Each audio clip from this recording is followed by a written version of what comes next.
Cara mengaktifkan Face ID di Livin Mandiri terbaru 2026.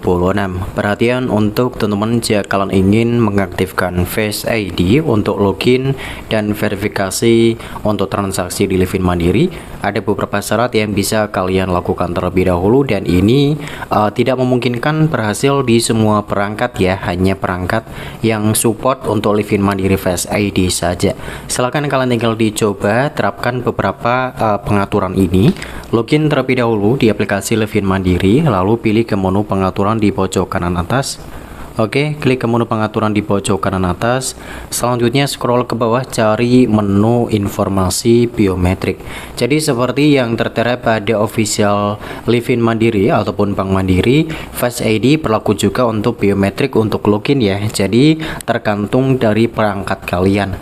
Kalau perangkat kalian support, nanti login bisa menggunakan Face ID. Namun penggunaannya tetap pada fitur biometrik untuk login di sini. Kalian klik sekali, lalu aktifkan saja fingerprint.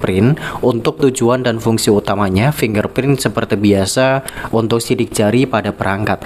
Namun bagi sebagian ponsel yang sudah support untuk Face ID, kalian bisa aktifkan di menu pengaturan. Setelah mengaktifkan menu biometrik pada Livin Mandiri, kalian cek di menu verifikasi wajah ya. Oke, kita akan klik saja fitur layar kunci, kunci layar dan privasi. Setting juga buka dengan wajah dan sidik jari di bagian sini. Jadi perlu kalian aktifkan juga buka dengan verifikasi wajah dan sidik jari.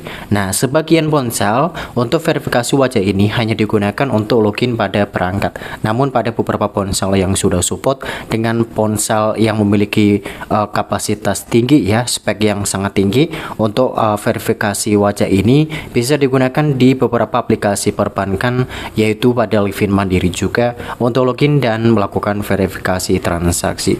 Jadi untuk aktivasi dan mengaktifkan Face ID di Livin Mandiri seperti itu, perhatikan pentingnya kalau memang tidak bisa mengaktifkan Face ID, artinya ponselnya masih belum support seperti yang saya gunakan. Jadi hanya fitur biometrik saja yang bisa diaktifkan seperti tadi, tidak bisa menggunakan Face ID untuk login dan melakukan transaksi. Semoga informasinya bermanfaat. Sampai jumpa kembali di video saya selanjutnya. Bye bye.